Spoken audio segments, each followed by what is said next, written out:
Ever have one of those days when it feels like the universe picked you to be the main character in some low-budget drama? That was the exact kind of day I had when Lana Prescott strutted up my driveway like she owned the whole mountain. No hello, no greeting, just, "You've got 30 minutes to leave." Not a question, not a request. Command. She looked like she'd stepped out of a courtroom TV show, heels stabbing the dirt, clipboard clutched like a weapon, and two towering goons flanking her like she was royalty. I was halfway through fixing a busted fence plank outside my cabin when this all started. Sun shining, pine trees swaying, peace in the air, and then boom. HOA hell rolled in on 4 wheels and a luxury badge. I'd been living in that log cabin 3 years. It wasn't just a house. It was built by my grandfather back in 1987, and after everything I'd seen in the service, it was the one place that gave me peace. But to Lana, it was an eyesore, a threat to her pristine little idea of neighborhood charm. She barked my name like I was on trial. "Mr. Reeves," she said, voice clipped and smug. "Your property is dragging down values in Pinewood Estates." Then, with a dramatic sweep of her pen, she told me to be gone in half an hour. That's when I realized this wasn't some misunderstanding. This was a power play.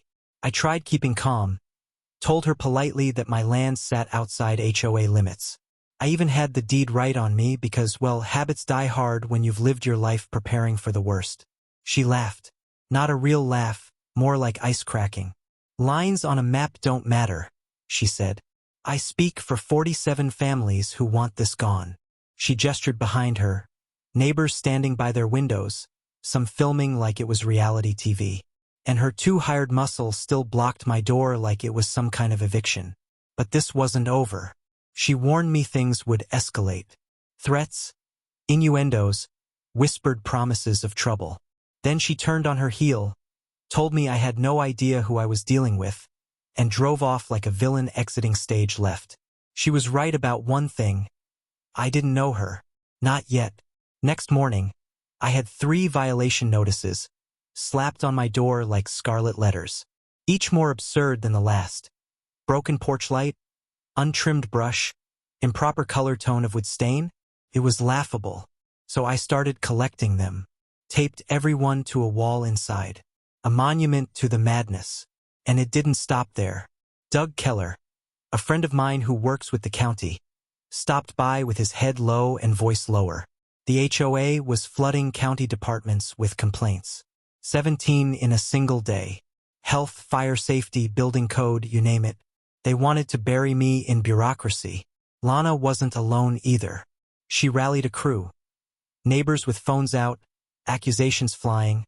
Folks I'd never spoken a word to suddenly outraged about my compost pile or a fallen branch. I started doing some homework of my own. And that's when it all clicked. Lana wasn't some overzealous rule enforcer. She was a shark. A real estate agent with a record of driving out owners on the edge of this community.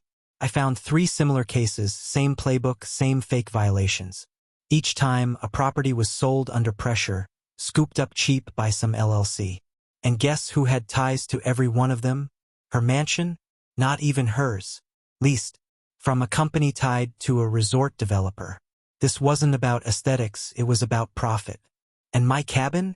Right in the middle of their projected expansion. The game was bigger than I thought. Soon the fines started showing up. $500 a day.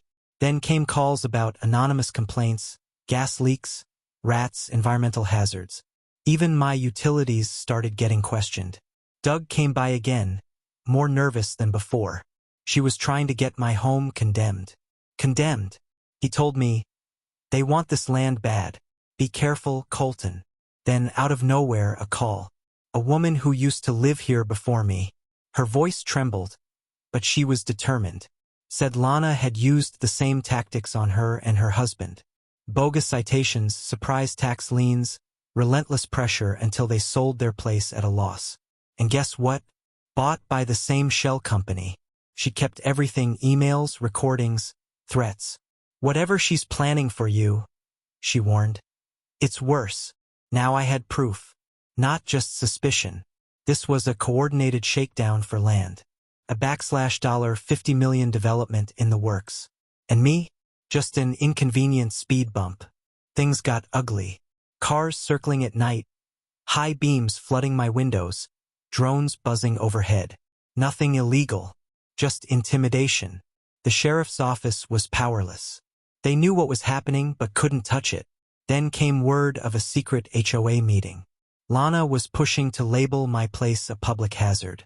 A developer had already dropped a fat deposit, but only if my land was included. That's when I stopped playing defense. I made calls, quiet ones, found other homeowners worn down by her games.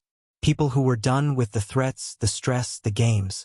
And I bought their lots, one by one, off-market, clean and quiet.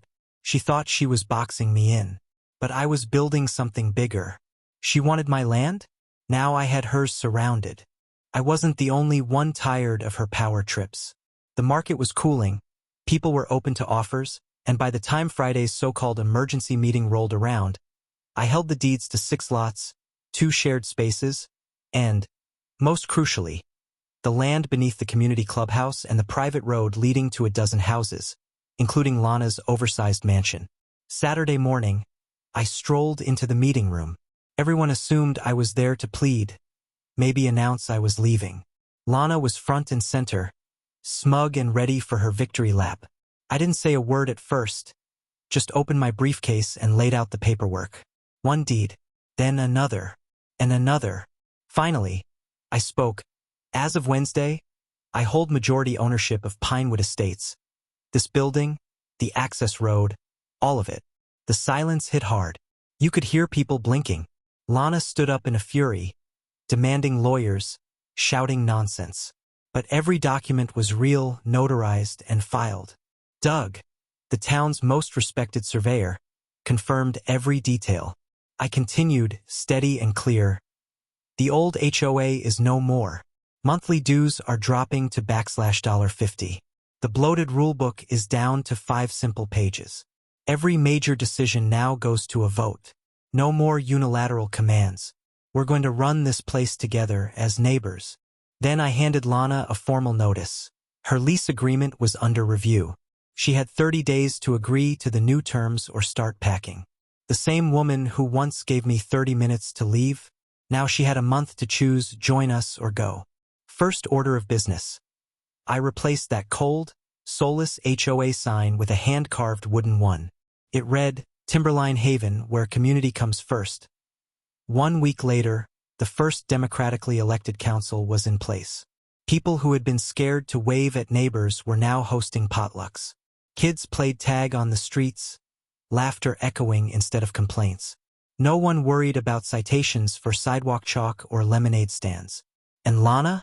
At first, she unraveled rage, denial, attempted sabotage. But then something unexpected happened. She began showing up.